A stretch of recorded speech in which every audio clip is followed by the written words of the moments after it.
नमस्कार। Class 11th बच्चों, आपका कौन सा पाठ चल रहा था? चंपा काले काले अक्षर नहीं चीनती। चलते हैं, हेडिंग लिख लेते हैं। चंपा काले काले अक्षर नहीं चिन्हती। ठीक है, इसका अर्थ मैंने हमेशा पढ़ाया है और बताया है। हर बार जब भी लेसन शुरू करती हूँ आपको बताती हूँ कि पाठ में क्या है, पाठ का नाम क्या है और पाठ में नाम को कैसे लिखना है, इसलिए नाम को नहीं भूलना। चिन्हती शब्द है, अक्षर है तो हम छ बनाते हैं, लेकिन इसमें आदि च और छ बनाएंगे। ठीक है, तो जैसा पाठ में है, पाठ में उसमें कोई हम बदलाव नहीं करते हैं। ठीक है, तो ये याद रखिए। कवि का नाम मैंने क्या बताया था आपको? कवि त्रिलोचन। त्रिलोचन किसको कहते हैं आपको पता है? तीन नेत्र है जिसके, अर्थात शंकर भगवान। तो बहुब्रीहि समास हो जाएगा।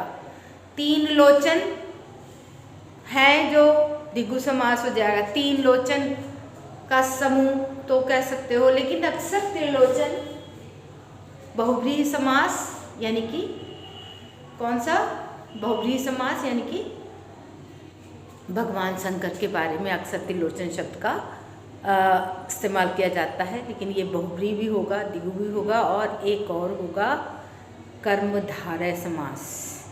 तो तीन लोचन है जिसके अर्थात तीसरे की बात होती है।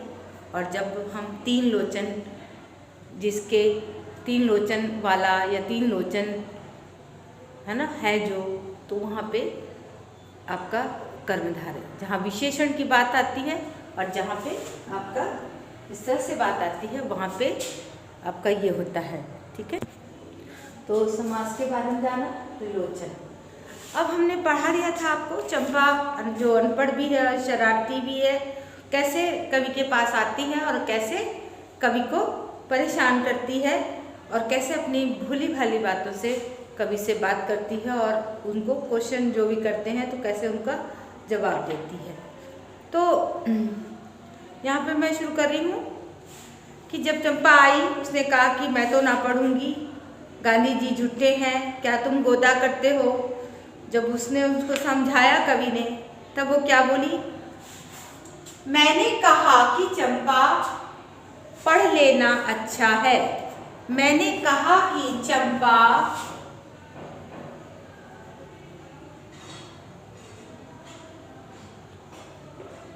पढ़ लेना अच्छा है। ठीक है, मैंने कहा कि चंपा पढ़ लेना अच्छा है। ब्याह तुम्हारा होगा, तुम गौने जाओगी। कुछ दिन तुम बालम संग कुछ दिन तुम बालम संग साथ रह चला जाएगा कलकत्ता। कुछ दिन बालम संग, तुम नहीं आया, सॉरी बेटा। कुछ दिन बालम संग साथ रह चला जाएगा कलकत्ता। बड़ी दूर है वह कलकत्ता, कैसे उसे संदेशा दोगी, कैसे उसके पत्र पढ़ोगी।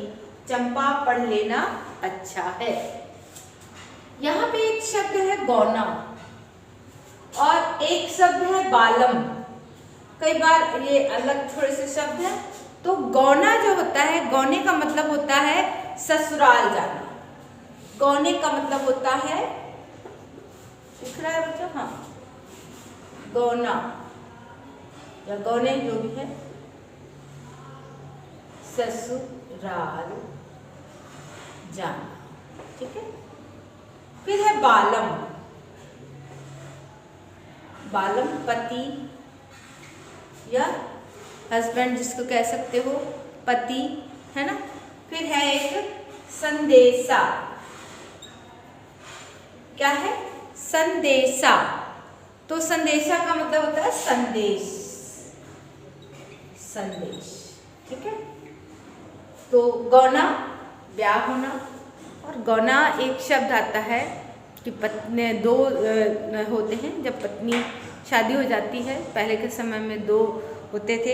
एक तो शादी होना, गौना का मतलब ही शादी है, लेकिन गौना रौना होता था, यानी कि पहले बचपन में बच्चियों की शादी हो जाती थी तो बच्चे शादी होने के बाद भी बच्ची अपने मायके रहती थी, और जब वो बड़ी हो जाती थी तो उसका गौना कर दिया जाता था, इसलिए उसको गौना कहते हैं। तो कवि क्या कहता है, जब वो उसको इतना शरारत करती है और उसको समझाती है, लेकिन कवि क्या कहता है, मैंने कहा कि चंपा, कवि ने कहा कि चंपा पढ़ लिया करो, पढ़ना अच्छा होता है, पढ़ना अच्छा है तुम्हारे लिए, तुम पढ़ोगी क्योंकि कल को जब तुम्हारा ब्याह होगा, तुम अपनी ससुराल जाओगी, तुम्हारी शादी होगी, और कभी तुमको अपने पति के साथ रहना पड़ेगा बहुत दूर जाके। और कलकत्ता इसलिए लिखा है कि पहले कोई भी बात होती थी, जैसे कहते वो बहुत दूर जा रहे हैं तो कहते वो कलकत्ता जा रहे हैं, मतलब कहने का कि कलकत्ता शब्द ही दूरी का पर्याय था। हम लोग कभी कभी गुस्से में कह देते, जैसे कोई कहता है कहाँ जा रहे हो, जाना थोड़ी दूर होता है, जब बार बार कोई इस तरह से पूछता हाँ भाई कलकत्ता जा रहा है, बोलो क्या है। तो ये सारी चीज़ें किसी चीज़ का पर्याय बन जाती हैं, तो इसलिए कहता है कल को गौना कलकत्ता जाओगी, यानी कि बहुत दूर जाना पड़ेगा तुम्हारे पति को, तुम्हारे पति को कहीं दूर जाकर काम करना पड़ेगा, तुमको उनके साथ जाना पड़ेगा, और बड़ी दूर है वह कलकत्ता, और ये कलकत्ता शहर बड़ी दूर है जहाँ तुम्हारा पति काम करने जाएगा। और कई बार हो सकता है कि तुम पति के साथ ना जाओ, अपनी ससुराल में रहो, अपने सास ससुर के साथ रहो, तो तुम फिर पति को कैसे संदेशा दोगी, कैसे पत्र लिखोगी, है ना, और पत्र लिखोगी, उसके पत्र पढ़ोगी कैसे, और जब वो कोई पत्र भेजेगा तुम्हें तो तुम कैसे पढ़ोगी। पहले समय में ये एक रीति थी कि पत्र को जो है पढ़वाया जाता था, जो डाकिया आता था उसी से पढ़वाया, बड़ी रिक्वेस्ट की जाती थी, बड़ा उसका सम्मान होता था।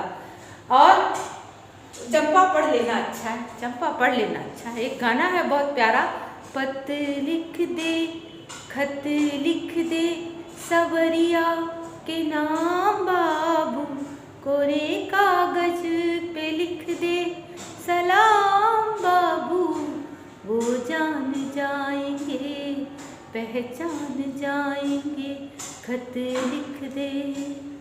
तो इस तरह से गाने बने हैं, है ना, कि बहुत सुंदर है, मेरा खत लिख दो और मेरा पत्र पढ़ दो, बहुत सारे गाने हैं। भी मुझे अगर मैं शुरू करूं तो बहुत सारे गाने मुझे याद आएंगे, लेकिन मैं आपको छोटी सी चीज़ें बता रही हूँ। लेकिन देखिए सबसे बड़ी बात है, अगर आप पढ़े लिखे नहीं तो आप दूसरों पर डिपेंड है ना, आप अपने भावों को व्यक्त नहीं कर सकते हैं, और किसी के लिए भी आप जरूरी नहीं अपने पति के लिए, अपने घर में, अपने परिवार में, पहले के ज़माने में लड़कियां पढ़ी लिखी नहीं होती थी, कई बार ससुराल में उनको परेशान किया जाता था, लेकिन वो अपनी बात को कह नहीं सकती हैं जब तक कोई सामने ना हो।